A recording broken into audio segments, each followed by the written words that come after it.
Assalamualaikum warahmatullahi wabarakatuh. Pertama-tama dan yang paling utama, marilah kita panjatkan puja dan puji syukur atas kehadiran Allah Subhanahu wa taala yang memberikan kita nikmat, baik nikmat iman, nikmat Islam ataupun nikmat sehat. Selawat serta salam semoga terlimpahkan kepada Nabi besar kita, Nabi Muhammad SAW, yang telah membawa kita dari zaman kegelapan ke zaman terang benderang seperti saat ini. Hadirin yang saya hormati, izinkan saya menyampaikan ceramah singkat mengenai iman kepada Allah Subhanahu wa taala. Dalam ceramah singkat ini setidaknya ada 4 pembahasan yang meliputi yang pertama, iman terhadap adanya Allah Subhanahu wa taala.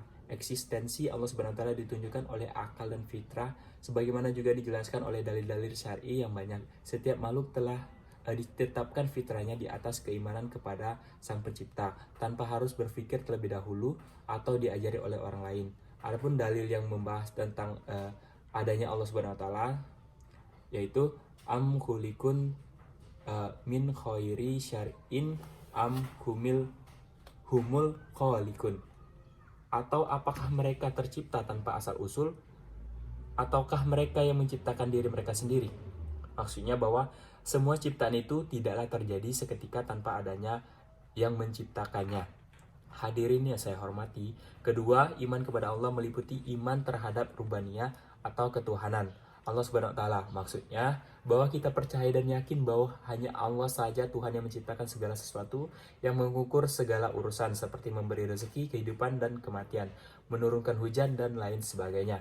Di mana dalam surat Al-Qur'an surat Ar-Raf ayat 54 berbunyi Inna rabbakumullahul lazi khalaqas samawati wal arda fi sittati ayyamin summa watawa ala arsi.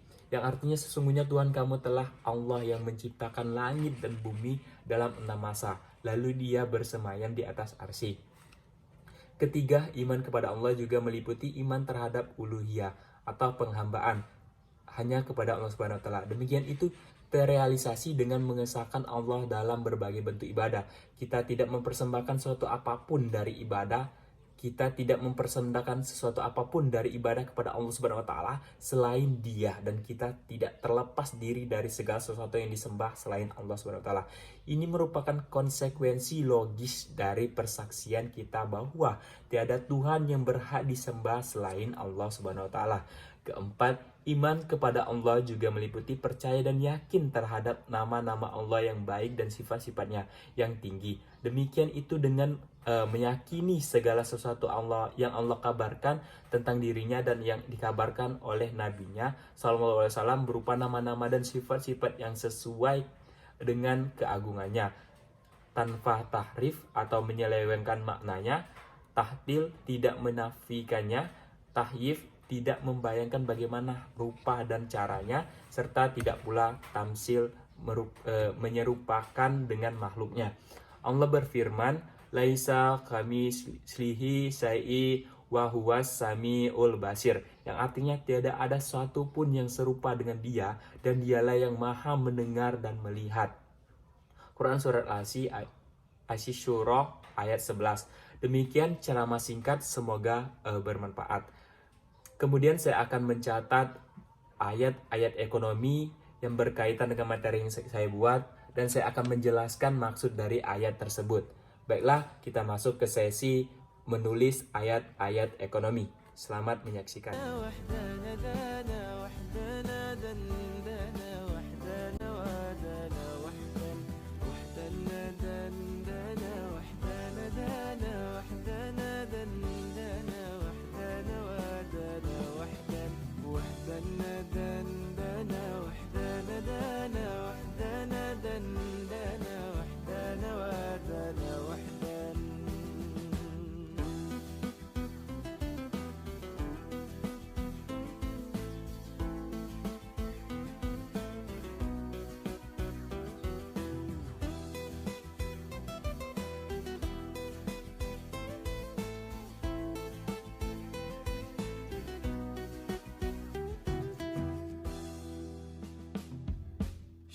الأسد لا يدى للفديلة بما وأنا فما يحشيد الفضيلة يغي شفاء لنفوس العليلة يا بختي بالنادى منكم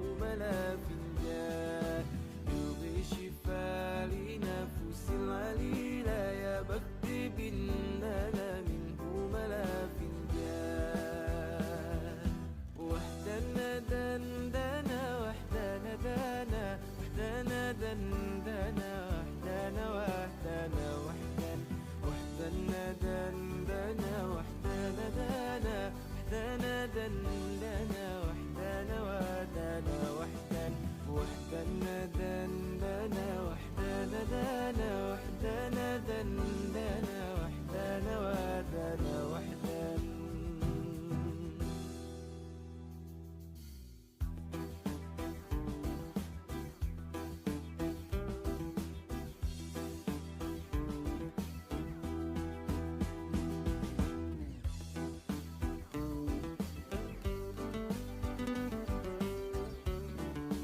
وحدنا دندنا وحدنا دنا وحدنا دندنا وحدنا ودنا وحدنا. وحدنا دندنا وحدنا دنا وحدنا دندنا وحدنا ودنا وحدنا. وحدنا دندنا وحدنا دنا وحدنا دندنا وحدنا ودنا وحدنا.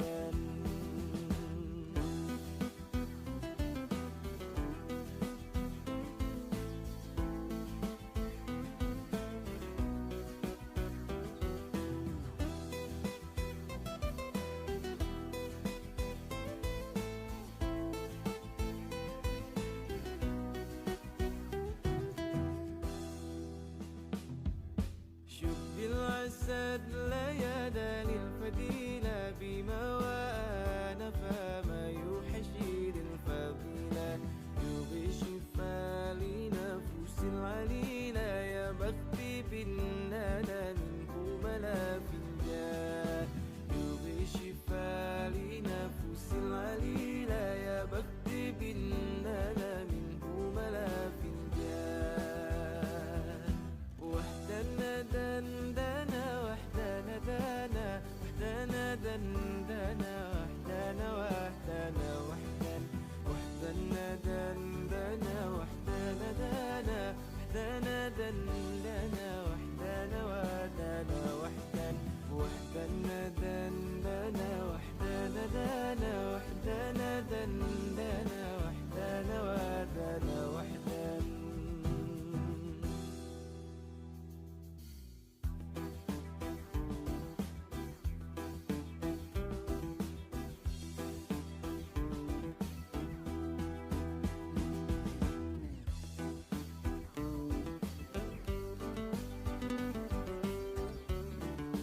وحدنا دندنا وحدنا دنا وحدنا دندنا وحدنا ودنا وحدنا. وحدنا دندنا وحدنا دنا وحدنا دندنا وحدنا ودنا وحدنا.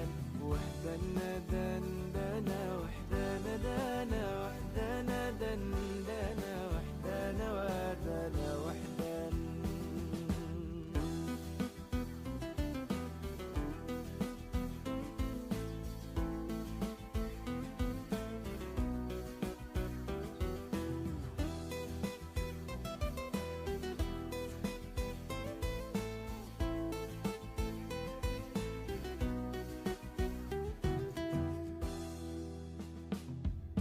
شب العسد ليالي الفديلة بما وأنا فما يحشد الفضيلة. يبغي شفاء لنفوس العليلة يا بختي بالنانا منه ملا فنجان. يبغي شفاء لنفوس العليلة يا بختي بالنانا منه ملا فنجان. وحدنا دندنا وحدنا دنا وحدنا دندنا وحدنا وحدنا وحدنا. وحدنا دندنا وحدنا دنا وحدنا دندنا وحدنا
دندنا وحدنا ودانا وحدا وحدنا دندنا وحدنا دانا وحدنا دندنا وحدنا ودانا وحدا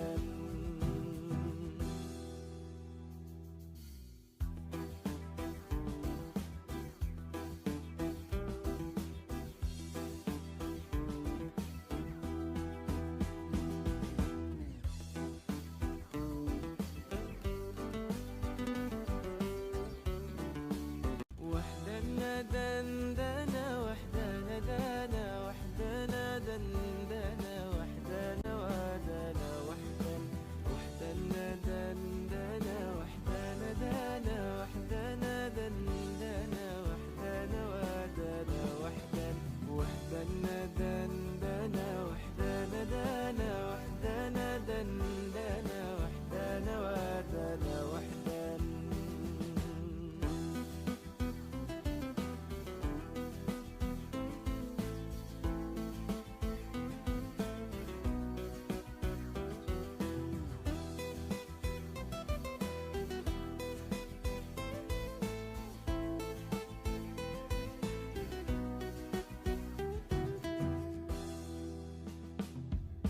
شوف بالعسد ليالي الفديلة بما وأنا فما يوحشيد الفضيلة يبغي شفاء لنفوس العليلة يا بختي بالنانا منه ملا فنجان يبغي شفاء لنفوس العليلة يا بختي بالنانا منه ملا فنجان وحدنا دندنا وحدنا دانا وحدنا دندنا وحدنا وحدنا وحدا وحدنا دندنا وحدنا دانا وحدنا دندنا وحدنا ودانا وحدا وحدنا دندنا وحدنا دانا وحدنا دندنا وحدنا ودانا وحدا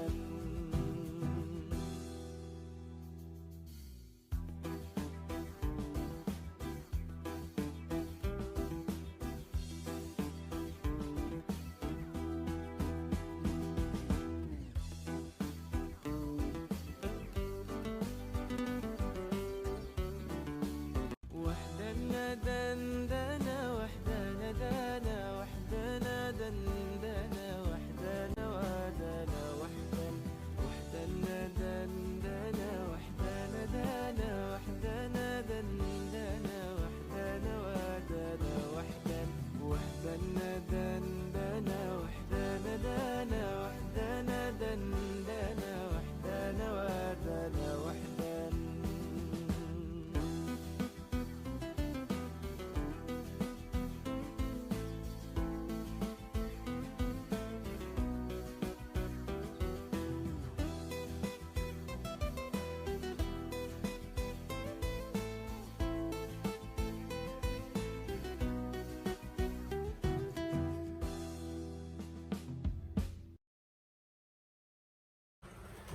Itu tadi ayat ekonomi yang saya buat, kemudian saya akan menjelaskan maksud dari ayat tersebut. Yang pertama itu Quran Surat Al-Baqarah ayat 275 tentang akad murabahah yang berbunyi wa ahallallahul bai'a wa harramar riba faman ja'ahu mau'izatum mir rabbih, yang artinya sesungguhnya jual beli itu sama dengan riba, padahal Allah telah menghalalkan jual beli dan mengharamkan riba. Maksud dari surat tersebut, Allah tuh mengizinkan kita untuk bertransaksi jual beli tetapi tidak mengandung riba, karena riba menurut Allah Subhanahu wa taala itu haram. Kemudian Quran Surat Al-Mutaffifin ayat ketiga tentang bisnis yang berbunyi wa iza kaluhum aw wazanuhum yufsirun, yang artinya dan apabila mereka menakar atau menimbang untuk orang lain mereka mengurangi. Maksud dari ayat tersebut menjelaskan bahwa ketika penjual itu melakukan penimbangan, penjual tersebut melakukan mengurangi timbangan tersebut, maka dari situ terjadinya perzoliman antara penjual dengan pembeli. Berikutnya Quran Surat Al-Imran ayat 130 itu tentang riba. yang berbunyi ya ayyuhallazina amanu la taqullu riba at afam muda afatau wa taqulluha la'allakum tuflihun, yang artinya hai orang-orang yang beriman, janganlah kamu memakan riba dengan berlipat ganda, dan bertakwalah kamu kepada Allah supaya kamu mendapatkan keberuntungan. Surat Al-Imran ayat 130 ini menjelaskan bahwa kita tidak boleh menjual secara riba. Gimana sebagai contoh, ada penjual yang membeli barang seharga 250.000, kemudian dia menjualnya kembali dengan harga 500.000. Itu merupakan harga tersebut dilipat gandakan, kemudian itulah yang disebut dengan riba. Berikutnya Quran surat Al-Baqarah ayat 282 tentang utang piutang, yang berbunyi ya ayyuhallazina amanu iza tadayatum bidaiinin illa ajalim musamman fattubuh, yang artinya hai orang-orang yang beriman, apabila kamu melakukan utang piutang untuk waktu yang ditentukan, hendaknya kamu menulisnya. Maksud dari surat tersebut menjelaskan bahwa ketika ada pembeli ingin melakukan pembelian namun dia ingin berutang, maka dari itu kita penjual sebagai penjual itu harus mencatatnya agar mudah diingat. Kalau kita tidak mencatat hutang tersebut, maka kita akan lupa dan kita tidak mempunyai bukti bahwa penjual tersebut pernah berutang di perusahaan atau penjual yang kita jual, barang yang kita jual. Kemudian itu yang kelima, yang terakhir itu Quran surat Al-Asaf ayat 10 yang berbunyi ya ayyuhallazina amanu hal adulukum ala tijaratin tubjikum min azabin alim, yang artinya hai orang-orang yang beriman, sukakah kamu aku tunjukkan suatu perniagaan yang dapat menyelamatkanmu dari azab yang pedih. Maksud dari ayat tersebut menjelaskan bahwa perniagaan itu harus sesuai dengan syariat Islam, tidak mengandung gohor, maisir ataupun riba. Itu saja ceramah dan ayat-ayat ekonomi yang saya jelaskan. Kurang lebih saya mohon maaf, kepada Allah saya mohon ampun. Wabillahi taufiq walhidayah. Wassalamualaikum warahmatullahi wabarakatuh.